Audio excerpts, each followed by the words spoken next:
Why was everyone ignoring her at the briefing table? The question cut through Serena Lockatch's mind as sharp as any order barked over a radio.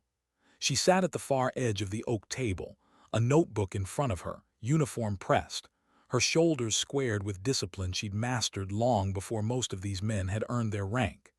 And yet, as the discussion circled, as maps slid across the surface, as plans shifted and were stamped with approval, her presence was a ghost to them. She kept her chin steady, silent, watching. That was how they liked her, the quiet one, the office clerk. But silence was a mask, not the truth. Behind her eyes lived midnight flights rerouted through hurricanes, convoys she'd orchestrated across broken terrain under fire, cyber attacks she had stopped before Wall Street even knew the word breach. Each one carried lives in its balance, and each one had demanded the kind of calculation most in this room could never fathom. Still, they looked past her. Walt, across the table, leaned back in his marine dress suit, bourbon glass in hand, voice pitched just loud enough for her to hear. "Clerk in a uniform," he muttered to the man beside him. The words pressed into her ribs like an old scar reopening. She didn't flinch. She never did. Instead, she let her eyes drift to the condensation sliding down his glass. 100 dinners in Tacoma came back to her in fast cuts, laughter that paused when she entered, plates passed over without her name, stories that bent away from her like she wasn't part of them. She learned to swallow it all, straight, no chase. But tonight was different. Tonight wasn't just a gala under chandeliers and polite applause. Tonight, every polished surface reflected something larger, something closing in. Her phone buzzed against her palm. Once, an encrypted text. ESO JBLM, ransomware payload staging. ETA 6H advise. Her breath slowed, eyes narrowing. A second buzz, another text. Harper, board approved. Brigadier General select. If tonight stays clean, it can go public. Her pulse lifted. The trench coat over her shoulders suddenly felt heavier, like armor she'd outgrown. She straightened, back peeling from the wall, eyes rising to Walt. He was still talking, still smirking, still convinced of his place. He thought tonight would end the way all others had, with her silence intact. But tonight wasn't his. Serena's mind spun backward. 3 a.m., storm winds battering a roof while she sat in the soch, headset digging into her temples. A flight plan blinking red. Air traffic control refusing to clear a corridor. Hurricane bands closing fast. She argued altitude, fuel reserves, minutes like they were lives because they were. When the screen finally flashed green, she wrote it down the way she always did, rerouted. 245 patients alive. Another night, another wall of blue data. That's when she caught it, a single invoice out of rhythm, milliseconds off. Nobody else smelled it. She did. And days later, 6 agencies were shoulder to shoulder in a command center because she had pulled the thread. A West Coast banking collapse died before it could take its first breath. None of that made it to the Sunday table in Tacoma. None of that touched the way Ruth slid ribs onto her plate with a smile. "You must be tired from office work." None of that cut into Walt's words, said without even looking up. "Sitting at a computer isn't soldiering." She swallowed mashed potatoes and said the only safe thing, doing fine. Her missions pressed against her ribs like secrets she could never name. But tonight, under chandeliers and beneath the suspended steel of the SR-71 Blackbird, the weight of those secrets was about to shift. In her notebook were lines, crisp and sharp. 2300 HRS. Invoice mismatch, Denver versus Chicago. Red X vendor staging. Not gossip, not suspicions, a floor plan of betrayal. Every thread she pulled tightened around one name, Adrien Cole. His contracts, his vendors, his careless trails. His phrase, "trains on time," logged in internal chatter like a fingerprint she could never scrub away. And beneath the professional betrayal was the personal one. Hotel bills, perfume, trips marked work but paid on company dimes. her private wounds bleeding onto the same page as public danger. It wasn't just him betraying her. It was him betraying the system she had sworn to defend. When Harper finally looked across the conference room table weeks before, silver hair sharp under fluorescence, his words had carved straight into her. If you want them to pin that star where they never thought you'd stand, make damn sure there isn't a live threat crawling under the floorboards. No surprises left running. She nodded, not because she wanted the star, she hadn't even dreamed of it, but because she understood the truth of what he asked. And now, tonight, with champagne flutes ringing, applause echoing, and her earpiece whispering chaos, she stood on the edge of both her life and her family fracturing in one breath. The cadet she'd mentored, her voice steady in Serena's ear, reported the payload's timing. 600 Monday. Banking grid locked if it wasn't stripped. Serena's fork paused midair, but she forced it down, her face unshaken. A colonel beside her raised a toast. She clinked glasses and smiled, laughter timed with his. Inside, she was counting seconds. Then came the report that shifted everything. The kill switch tied to Adrien's personal laptop, his fingerprints embedded in the threat. Her chest tightened, the cadence of betrayal suddenly clear. Behind her, guests whispered, "She's only ever done office work." The words dug like glass. Before she could swallow them, Walt's voice cut through, flat and hard. "She served more than any of you will ever know." He didn't look at her when he said it. He didn't have to. For the first time in years, his silence cracked. Serena closed her eyes. On one side, malware seconds from ignition. On the other, a man who had finally spoken up after decades of disdain. The ice that had held her world together, brittle, suffocating, began to fracture. She rose, trench coat brushing her knees, steps deliberate toward the back corridor. Adrien was already reaching for his phone, cologne sharp in the air. She stepped into his path. Her voice was quiet, but it carried steel. "Do you have access to the vendor's test rig?" He froze, half denial, half excuse. She didn't wait. In her ear, the cadet's voice cut in. "Found the kill switch. Matches your old code signature." Her stomach dropped.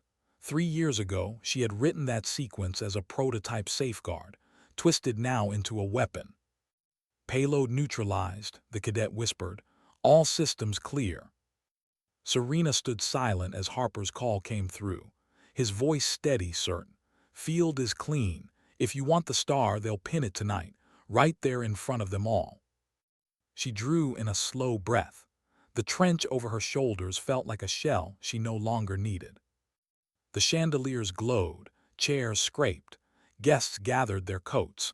The MC lifted the microphone once more, voice carrying through the room. "Before we close, we have one final, unscheduled recognition."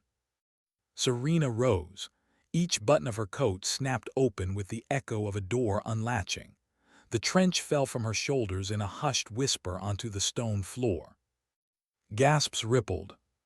The white service dress beneath caught the light.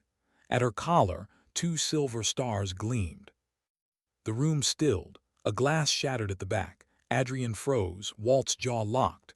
Ruth's hands lifted to her mouth.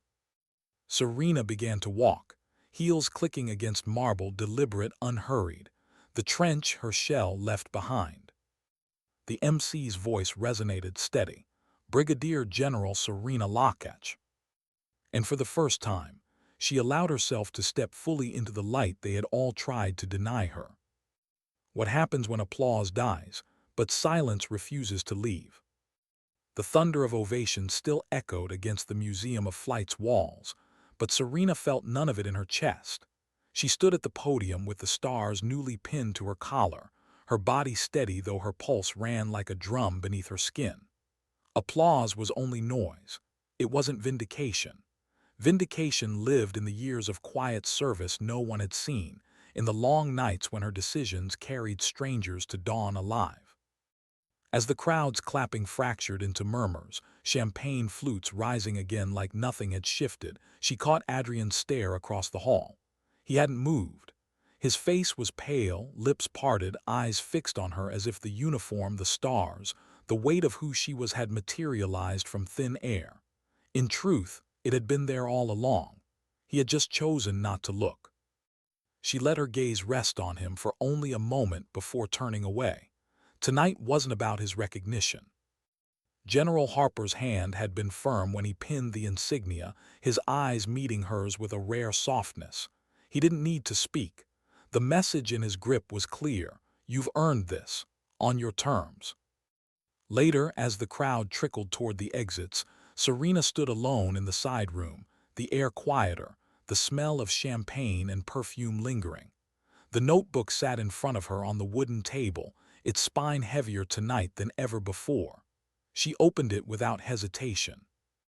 Invoices, misaligned timestamps, vendor chatter folded into Adrien's orbit, hotel bills and corporate dimes covering personal sins, a betrayal that wasn't just marital but systemic. She had written it all with the same precision she applied to mission briefs, crisp lines, exact timing, no excess words. The inspector general leaned forward, his face shadowed by the lamp's amber light. Serena pushed the notebook toward him. It's all here. The door creaked. Adrien entered. No polished smile this time, no easy charm. Just a man hollowed out, shoulders sagging, voice stripped bare. Don't bring down the whole company. There are people who will lose jobs, families, innocence. She didn't answer right away. She let the silence land, as heavy as the evidence between them. Then she spoke, calm and level. I protect them, but you are not on that list. The words cracked across him harder than a slap. His shoulders collapsed further. The inspector general made a note without lifting his eyes. Serena reached into her pocket and pulled out the wedding ring she'd carried out of habit, weightless for years. Tonight, it was lead. She set it on the open notebook. It caught the lamplight and rolled slightly before settling at the top of Adrien's betrayals. No shouting, no drama. The marriage ended the way her service had always been conducted, quiet, precise, final. Adrien stared at the ring as if it were a verdict. For the first time, he looked small. For the first time, he seemed to understand that power had shifted away from him. 6 months later, Serena stood in her Tacoma garage beneath the buzz of a single fluorescent light. Against the wall sat a glass cabinet she hadn't owned before. Inside, carefully arranged, were 3 objects. A photo of her in full dress the night of her pinning, the stars themselves resting beside it, and a neatly folded flag, Walt's service flag. He stood near the display, stiff, his hands clenching and unclenching. He didn't look at her at first. He only stared at the glass, jaw working. Finally, his voice broke the silence, rough, halting. I wasted too many years before I saw it clear. Serena's gaze held steady. My worth was never yours to decide, but I respect the change. For once, the silence between them wasn't hostile. It was tired, stitched, if not healed. Later that night, she drove toward the Breton Ferry. The city glowed across the water, the Space Needle lit like a lighthouse against the dark. Her phone buzzed. A message from the cadet she had once mentored, the same voice that had steadied her at the gala. I didn't know we could be that. Serena smiled faintly, fingers tightening around the wheel. She typed back with her free hand, go do it. The ferry lights shimmered across the waves, scattering silver trails over black water. Serena let the wind fill the car, salt air carrying through. She whispered into the night, words meant for anyone who had ever been dismissed, sidelined, overlooked. Never mistake being overlooked for being irrelevant. When it's your time, step into the light, steady, certain, without asking permission. The ferry horn sounded. The city lights shifted closer. Her chest eased for the first time in years. She had carried silence long enough. Now she carried proof. And proof could not be ignored. What if the real danger wasn't over when the applause faded? Serena had thought the gala would be the peak, the night her silence finally ended, the night her stars caught the chandelier light for all to see. But shadows don't vanish just because someone steps into the spotlight. They cling, they wait, and sometimes they reach further than anyone expects. The Inspector General had taken her notebook, yes, but she still carried the rest of it in her head, the anomalies that hadn't been explained, the chatter that hinted at deeper roots. Adrien's laptop had held the kill switch, true, but kill switches are never written in isolation. Whoever had rewritten her old prototype code into a weapon had knowledge beyond Adrien's grasp. That unsettled her more than his betrayal. Driving home that night, the stars still sharp at her collar, Serena felt an unease coil beneath the surface. She told no one. Not Harper, not the cadet, not even herself aloud. But she knew. Ransomware payloads didn't appear out of thin air, and this one had been sophisticated enough to lace her own code into its veins. At 2 a.m., she sat at her kitchen table in Tacoma, trench coat draped over the chair, the hum of the refrigerator the only sound in the room. Her fingers tapped the worn cover of a new notebook, the first page still blank. For years, she'd written her truths in tidy lines, hidden in the shadows. Tonight, she hesitated before putting pen to paper, not because she was afraid, but because she knew the story wasn't over. The page stayed empty until the dawn light broke across the counter. Then she wrote just 3 words, "Who else knows?" Weeks passed, official recognition came. Her promotion to brigadier general was public. Photographs appeared in the papers in digital feeds she had never cared to check. People who had once called her clerk now called her general. Some with admiration, some with envy, most with confusion. But admiration didn't clear her mind.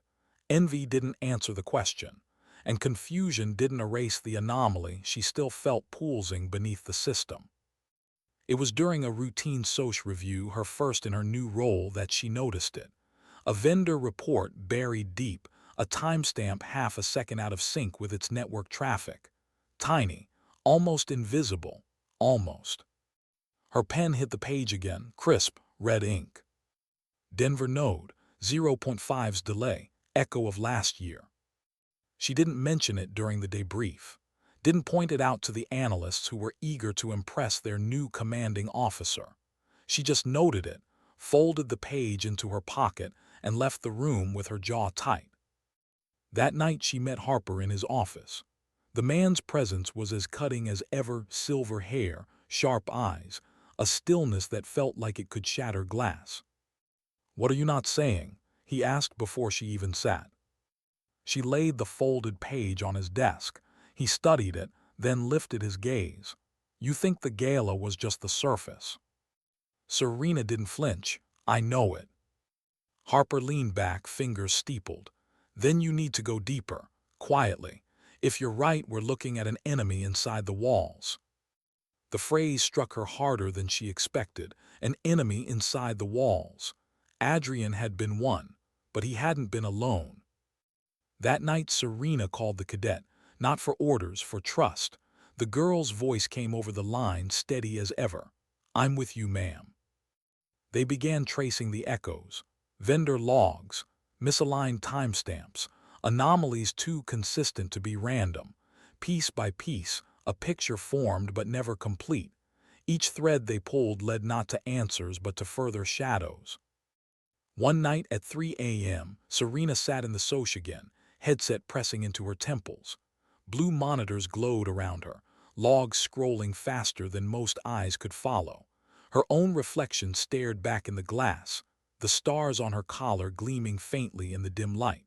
She almost hated them in that moment, not because they weren't earned, but because they gave her no shield from the doubt gnawing inside. Was she chasing ghosts? Was the paranoia just residue from years of being overlooked, forced to see patterns others ignored? Or was this the instinct that had saved lives before, the one she had to trust, even when no one else did? Her pen tapped against her notebook. Anomalies repeat. Don't ignore, don't swallow. The words landed heavy. She had spent too many years swallowing. She would not do it again. By dawn, the cadet's voice broke through her headset. "General, you'll want to see this." A log replay, a packet buried beneath routine traffic, and there it was again, her old code signature. Not identical, mutated, twisted, but undeniably hers. She froze, staring at the screen. Whoever had built this wasn't just recycling malware. They were studying her. Her pulse hammered, not from fear, but from the weight of knowing the battlefield had shifted. This wasn't Adrien's betrayal alone. This was someone who had been inside her work, who knew her patterns, who had waited. Serena closed her eyes, breath steady. A thought pressed cold against her ribs. The gala wasn't the end. It was the opening move.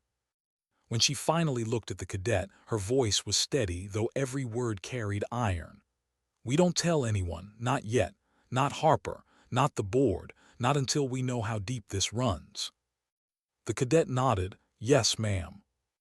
Serena closed the notebook, the pen still marking her last line in red. "Shadows remain. Find the hand behind them." And for the first time since the stars had been pinned to her collar, she felt the full weight of command, not as honor, but as burden. What if the enemy was not somewhere out there, but standing inside the same walls you swore to defend? That thought kept Serena awake more than the glow of the monitors. She had faced storms, cyber onslaughts, and missions where a single miscalculation meant hundreds of lives lost.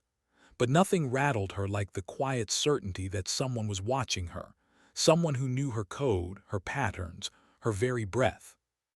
By the fourth week of chasing anomalies, the pattern grew undeniable. Vendor logs, time stamps, subtle delays, every string she pulled curved back toward the same city, Denver. Not the polished high-rises, but the industrial belt where warehouses sat like steel coffins under sodium lamps. That was where the echoes of her old prototype lived. Whoever had twisted her work into a weapon had left footprints there, faint but deliberate. She didn't take it to Harper. Not yet. His warning, "no surprises crawling under the floorboards," still rang in her ears, but Serena needed proof. Not theory, proof. And proof lived in the field. So she went, not in full dress, not with her stars gleaming. In a dark jacket and jeans, a ball cap tugged low. Just Serena, the operator no one had ever thought to see. The cadet insisted on coming, her loyalty sharpened by youth and that steady courage Serena had learned to trust. Together, they landed in Denver under cover of a routine logistics audit. The vendor's office looked harmless from the outside. A beige building, glass doors, a corporate logo that tried to mask how hollow the place felt. Inside, the air was sterile, humming with servers hidden behind locked cages. They smiled at her credentials, handed over visitor badges, and thought nothing of two women walking the halls with notebooks in hand. But Serena wasn't listening to the hum of fluorescent lights. She was listening to rhythm, the same way she had caught that millisecond anomaly months before. Traffic patterns whispered through her bones like an old song, too smooth, too clean, like someone had polished the surface to hide the cracks.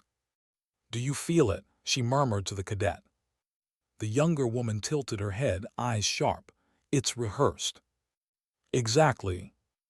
They reached a corner of the server room where the floor tiles felt fractionally loose beneath Serena's boots. She knelt, fingers brushing the grout. A hairline seam, not visible unless you searched for it. Her notebook snapped open, red pen. Hidden compartment, not on floor plan. She slid her badge across the lock, a quick bypass she'd learned years ago. The panel clicked open to reveal a narrow crawlspace, colder air rushing out as if the room itself had been holding its breath. Inside, a black rig unmarked. No vendor logos, no paperwork, just steel, fans, and a pulse of blue light running across its face. The cadet exhaled. "That doesn't belong here." Serena didn't answer. She stepped closer, eyes narrowing. She recognized the architecture instantly, modular, custom-built for agility. Not vendor work, not corporate, military. Her pulse spiked. Who had slipped this here? Who had access not just to her code, but to equipment stamped from the same lineage as her own command? The rig blinked, once, then again as though it had noticed her. Serena froze. The cadet's hand hovered near her comm, but Serena raised a finger. "Don't call it in." Her instincts screamed. If they exposed this too soon, whoever had planted it would vanish, cover their tracks, bury deeper. They needed to map it before anyone else knew. Her pen scratched across the page. Military grade, adaptive, shadow still inside. For an hour, they mapped in silence, tracing connections from the rig into wider networks. Each line they followed wound back to contracts signed with Adrien's vendor, and yet the depth of sophistication was beyond anything Adrien could have engineered. Finally, the cadet whispered what Serena already feared. It's someone on the inside, higher than him. Serena's chest tightened. She remembered Harper's words, no surprises left crawling. This was no surprise, this was a nest. When they finally left the building, night had fallen. The Denver sky was choked with clouds, streetlights burning weak halos against the dark. Serena kept her notebook pressed against her ribs as if it were a shield. The cadet walked silently beside her, jaw set, eyes scanning shadows. At the hotel, Serena spread the pages across the desk. Lines, arrows, timestamps, patterns that pointed not just to one betrayal, but to an architecture of betrayal woven into the system itself. And there, in the middle, like a cruel joke, her old code signature flickered again. She dropped her pen, stared. The silence in the room pressed heavy. The cadet's voice broke it. "General, they're using you. Your work is the backbone." Serena swallowed, throat tight. She whispered almost to herself, "It means they studied me, long before Adrien, long before the gala." The cadet leaned forward, eyes burning. "Then we find them. Whoever's hiding in the walls, we drag them into the light." Serena's hand tightened around her notebook. She thought of all the years she had been dismissed, reduced, sidelined. Maybe that had been their plan, hide behind her invisibility, weaponize her silence. Her voice was quiet, but it carried iron. "Then we stopped being silent." The wind outside rattled the hotel window. For a moment, it sounded like applause again. Only this time it wasn't for recognition. It was for war, not the kind fought with rifles, but with precision, resilience, and a spine of steel. Why would Harper's silence cut deeper than Adrien's betrayal? Serena hadn't asked herself that until the moment came. She had carried her notebook into his office like a weapon, every page lined with evidence. Denver, the rig, the adaptive code she recognized as her own, warped into something unrecognizable. She expected him to see it the way she did, undeniable, urgent, corrosive. But Harper didn't lean forward the way he once had. He didn't crease his sharp eyes or lace his fingers together like steel cables. He just sat back, the stars on his own collar glinting under fluorescent light, and let the silence stretch. Finally he spoke. "Do you have proof it wasn't just him?" Adrien, that single syllable, spoken like a shield. Serena's throat tightened. She'd rehearsed this moment, the way she had rehearsed mission briefings that determined lives. But this was different. This wasn't about convincing strangers. This was about convincing the one man who had once believed in her when no one else did. She laid the photos on his desk. Schematics, packet captures, her own code signature twisted inside something alive. The rig's design, military grade, hidden where no contract authorized it. "Adrien didn't build this," she said, voice steady. "He didn't have the capacity. Someone higher did, someone with clearance." Harper studied the photos, too long, too still. At last he set them down. "You're new to that star, General. The room is watching. Every misstep, every theory, they'll weigh it twice as hard against you. If you're wrong, you're finished." Her pulse flared. "And if I'm right?" He didn't answer. She recognized that silence. Not disbelief, not dismissal, calculation. He wasn't protecting her, he was protecting the institution. Serena felt the shift in her chest like a fracture. She had once thought Adrien's betrayal was the deepest cut. But this, Harper's hesitation, his willingness to leave the rot festering if it meant shielding the walls from scandal, this was the wound she hadn't braced for. She left his office without a salute, without a word, just the cold weight of her notebook pressed to her ribs. That night the cadet found her in the soch, sitting alone under the glow of screens. "He didn't believe you," the younger woman said quietly. Serena didn't look away from the data streaming across her monitor. "He believed me. He just chose not to act." The cadet sat beside her, voice steady but young. "Then what do we do?" Serena turned the page in her notebook. Red ink, crisp lines. "Two paths: stay silent, protect the star. Or speak, risk everything." Her hand shook only once before the pen pressed hard. "Truth is heavier than rank." She closed her eyes, breathing through the fracture. She could let this slide, let Harper's silence bury the evidence. Keep her star, keep her career. Pretend the system she served wasn't eating itself from within. Or she could do what she had always done, the thing that had made her invisible for so long. Write it down, collect the truth, carry it into the light even if no one wanted to see it.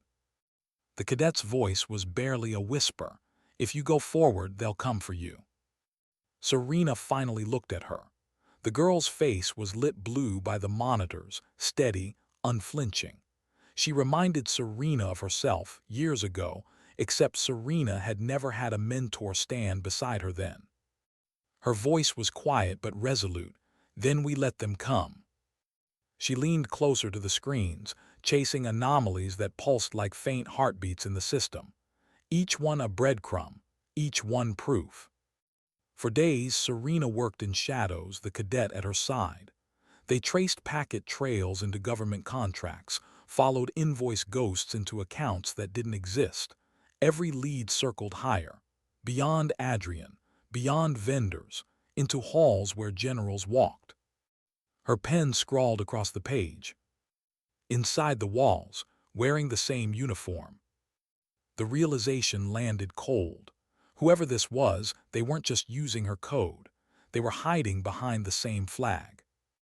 When the cadet finally asked, "Who is it?" Serena didn't answer.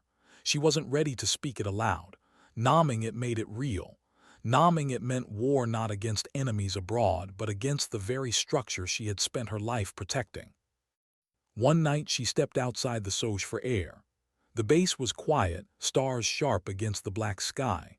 Her collar glinted faintly under the lights. She touched the silver pins, heavier now, not with pride but with consequence. Her thoughts drifted back to the gala, to Walt's unexpected defense, to Ruth's silence, to Adrien's collapse. She had thought those moments had been the reckoning, but they were only preludes. The true reckoning was coming, and it would not be fought in gala halls or quiet offices. It would be fought in the shadows of the very system she wore on her shoulders. She whispered into the night, words carried on her breath like a vow. "I won't be their clerk again, not here, not anywhere." The wind answered, rustling the flags at the base perimeter. Inside, the cadet waited, eyes bright, ready to follow her lead. Serena re-entered the room, picked up her notebook, and wrote the line that would define everything that came next. "Expose the hand, whatever the cost." And as the ink dried, she felt it, the silence breaking again. Not with applause, not with recognition, but with resolve sharper than steel. What happens when the walls you protect turn their sights on you? Serena didn't ask the question aloud, but it followed her into every hallway, every fluorescent-lit conference room, every glance that lingered on her collar. Since Denver, since Harper's silence, the air itself felt different. Watchful, weighted. The cadet noticed it too. "They know," she whispered one night in the soch, eyes flicking toward the mirrored wall that separated their operations bay from the observation deck. "Maybe not everything, but enough to be watching us."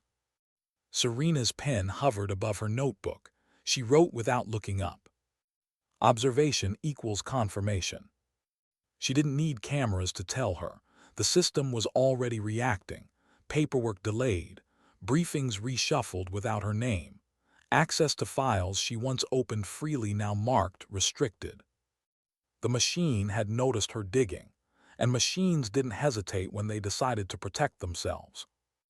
Days later it happened, a meeting scheduled at JBLM, a routine strategy session. The agenda was vague, too vague. Serena felt the wrongness the way she'd once felt a hurricane wall pressing in. She went anyway. A general couldn't duck a call. The conference room was cold, the table wide, polished. At one end sat Harper. At the other, three men she didn't recognize. Civilian suits, crisp, their hands too clean for field work, their eyes, though sharp as scalpels. "General Lockatch," one said, voice polite in the way a knife can be sharp and polite at the same time. "We've reviewed your recent notes." Serena sat back straight, notebook on the table before her. She didn't open it. "You've made serious allegations," another man continued. "Unsubstantiated, dangerous if misunderstood." Her jaw tightened. "The evidence is clear." The first man smiled without warmth. "Evidence can be interpreted, and interpretation can ruin careers." The word ruin landed like a warning shot. Harper's eyes didn't meet hers. That silence, colder than before, told her everything. He wasn't here to defend her. He was here to contain her. For a long moment, Serena didn't speak. The air hummed with fluorescent lights, the tick of a wall clock loud in her ears. She let the silence stretch until it bent. Then she leaned forward, voice quiet but deliberate. "You think this is about my career. It is. It's about theirs." She tapped the notebook once, firm. "The people who trust us, who believe the walls are solid." The smile on the man's face faltered for half a breath, just enough for her to know she'd struck a vein. When she left the room, the cadet was waiting in the corridor, tension radiating off her. "They tried to shut you down." Serena didn't slow her stride. "They will again." That night, she and the cadet worked from a borrowed office. No lights but the glow of monitors. They didn't log in through official channels. They slipped through backdoors Serena had built years before, safeguards she had never told anyone about. And that was when they found it. Not just anomalies, not just her signature, but a name. Buried in packet comments, in vendor chatter scrubbed a dozen times but not enough. A three-letter tag. The kind you leave only if you're arrogant enough to believe no one will ever look that deep. The cadet's eyes widened as the letters appeared on the screen. "Sir," she corrected herself, "General, that's an internal designation, high command level." Serena stared. The letters burned against the dark. She felt the air thicken, her pulse steadying not with shock but with clarity. This was it. Proof. She wrote in her notebook. "Enemy identified, wearing the same flag." She shut the book, the sound sharp in the silence. "They'll come for us now." The cadet nodded once, steady. "Then we don't wait." The first attempt came sooner than Serena expected. 2 days later, her car brakes failed on a rain-slick highway outside Tacoma. She corrected instinctively, the wheel jerking hard, the tires screaming against wet asphalt. Metal screamed past her shoulder, sparks flying as she scraped the guardrail, fighting gravity, fighting death. When the car finally ground to a halt, smoke hissing from under the hood, Serena sat still, fingers locked white around the wheel. Rain pattered against the windshield. Her chest rose, sharp and slow. "Not an accident," she whispered into the empty car, voice calm, even. "So it begins." That night she didn't go home. She didn't go to base. She and the cadet drove to a motel off the highway, neon buzzing, paint peeling from the walls. There, in the quiet hum of a place no one cared to look, Serena laid her notebook on the bedspread. The cadet leaned close, voice hushed. "What now?" Serena's eyes didn't leave the page. "Now we build the floor plan." Every mission had rules. Don't kick in a door without a layout. Don't strike without knowing where the exits are. Her pen traced lines, boxes, arrows. She wasn't just collecting anomalies now. She was mapping a war. And for the first time, she wasn't writing alone. The cadet's hand moved beside hers, sketches overlaying her own, their notes blending into one. two minds steady, certain. Serena looked at the girl and something inside her softened just for a moment. All her life she had carried silence alone. Now she didn't have to.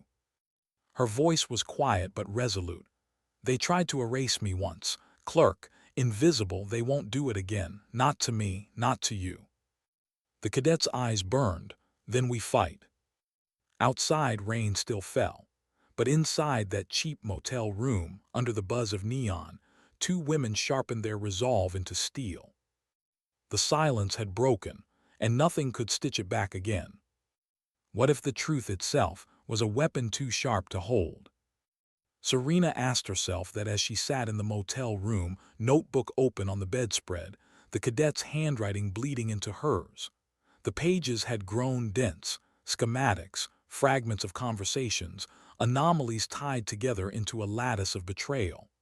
Each arrow pointed upward, not outward. Each line cut deeper into the walls she had once trusted. But you cannot hold a weapon forever without using it. The question was when, and at what cost? The cadet broke the silence first. We need to put this somewhere safe. If they find us, this book is the first thing they'll take. Serena looked at the notebook, then at the young woman across from her. She saw determination there, but also the flicker of fear she herself had carried for years. She reached for her pen. Duplicate. Secure. Leak only when cornered. The cadet nodded. I'll set up a dead drop, air-gapped, physical, not digital. Good. Serena didn't trust the wires anymore. Not when the enemy was inside them. They worked through the night. By dawn, the motel room smelled of coffee and paper, the air heavy with fatigue and resolve. Serena's hands ached from writing. The cadet's eyes burned from staring at code. But together, they had built a map, and the map pointed toward a name. Not just a designation, a person. Major General Lorne Wexler, a man Serena had briefed before, sat beside in war rooms, even saluted in corridors. His name surfaced where it shouldn't have, tucked into vendor chains, travel orders that aligned too neatly, signatures that touched the anomalies without leaving fingerprints. The cadet whispered it first, as if speaking it too loud might summon him. Wexler. Serena wrote the name in red, underlined it twice. The pen dug into the paper hard enough to tear. Now the storm had a face. But storms do not stay contained. By noon, Serena knew the net was closing. A black SUV parked too long outside the motel. A call from Harper that rang but left no voicemail. Files she had cached in a secure locker suddenly gone, the keycard deactivated. They're tightening the noose, the cadet said. Serena nodded once, then we tighten ours. That evening she made the first move. Not a full leak, not yet. Just a fragment, one page of her notes, slipped anonymously to a journalist she trusted. Misaligned timestamps, a vendor chain, the faint shadow of Wexler's orbit. Enough to raise questions, not enough to close the door on herself. The cadet stared at her as the envelope slid into the slot. That's war. Serena's voice was calm. It always was. The response was immediate. 2 days later, the journalist's piece appeared online. Not headline news, not yet, but loud enough to rattle the halls. Irregularities in defense contracts raise questions. No names, no accusations, just the scent of smoke. And smoke draws hunters. That night, the cadet barely escaped an ambush near the base perimeter. A van slowed beside her, side door sliding open, gloved hands reaching. She ran, boots pounding gravel, breath burning her lungs, until headlights from a passing truck cut the darkness and the van peeled away. She burst into the motel room, face pale, chest heaving. They tried to take me. Serena stood slowly, her hands steady as she closed the notebook. They won't stop. The cadet's voice cracked. Then why keep going? Serena looked at her, eyes unflinching. Because if we stop, they win twice, first with the code, then with silence. For a long moment, neither spoke. The motel light buzzed overhead, casting shadows across their faces. Finally, the cadet nodded, resolve hardening. Then we burned them to the ground." Serena almost smiled, not with joy, with recognition. This was the same steel she had carried for years, the same fire she had hidden behind the mask of a clerk. Now she saw it mirrored in someone else.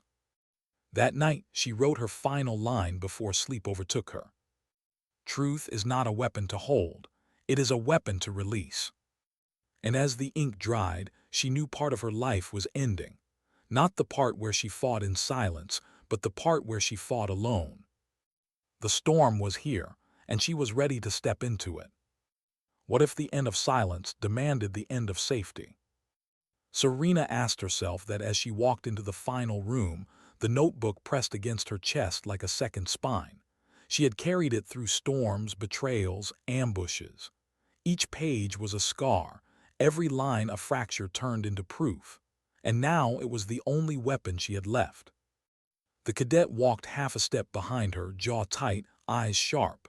Both of them knew this was not a meeting. It was a reckoning. The room was small, windowless air thick with the hum of fluorescent lights. At the far side sat Harper, his silver hair sharp as ever, his silence already weighing on the table. Beside him, Lorne Wexler. The name Serena had underlined in red until the paper tore. The man who had turned her code into a weapon, who had hidden behind the walls she once trusted. He looked up as she entered, smile faint, rehearsed. "General Locketch, you've been busy." Serena placed the notebook on the table. She didn't open it, didn't need to. "Busy cleaning the rot you left." The cadet shifted, but Serena lifted a hand, steadying her. This was her fight. Wexler's smile never faltered. "You're playing a dangerous game. You think the board cares about packets and time stamps. They care about stability, optics, careers. Yours won't survive this." Serena leaned forward, her voice quiet but sharp enough to cut. "My career isn't the one I'm fighting for." For the first time the smile slipped, just a flicker, enough. She slid the notebook across the table. Harper's eyes tracked it, but he didn't reach for it. His silence was thicker than ever, suffocating. Serena spoke again, her voice even. "You can bury me. You can strip these stars from my collar, but you can't erase this book. It's already gone to people who will not stop reading it. Journalists, inspectors, cadets who will not stay silent. Burn me and the fire spreads." The words landed, heavy, final. Wexler's hand twitched, but he didn't move. Harper's gaze finally lifted, meeting Serena's. For a long moment, nothing passed between them but the weight of decades of silence, of loyalty, of fractures too deep to mend. Then Harper exhaled, slow. "The board will want containment. They'll demand your resignation. They'll call you reckless." Serena didn't flinch. "Let them. Reckless saved lives before. Reckless will save them again." The cadet's voice cut in, steady, defiant. "She's not reckless. She's the only one in this room doing her job." The silence that followed was absolute. Then Wexler pushed back his chair, the scrape sharp. His voice dropped, venom coiled. "You'll regret this." Serena's eyes locked on his, unblinking. "No, you will." When she walked out of that room, the cadet beside her, she didn't know whether she'd wear her stars tomorrow, whether the walls would close around her or collapse under the truth she had released. But she knew one thing: she would never again be their clerk. Months later, in a quiet ceremony far from chandeliers and gala halls, Serena stood with the cadet at her side. The inspector general read the findings in a flat voice. Contracts dissolved. Wexler under investigation. Harper silent still, but silence no longer strong enough to shield him. Reporters asked questions. Cameras flashed. Serena answered none. She let the notebook speak, its pages now part of the public record. That night in Tacoma, she returned to her garage. The glass cabinet still stood, her photo, her stars, Walt's folded flag. She placed the closed notebook beside them, spine worn, pages scarred. Not a relic of her struggle, a map for whoever came next. She stood there for a long time, the cadet quiet at her shoulder. Finally, Serena whispered the words she wished someone had once whispered to her. Sometimes dignity doesn't speak, it simply acts. And with that, she turned off the light, leaving the notebook glowing faintly under the glass. The silence was over,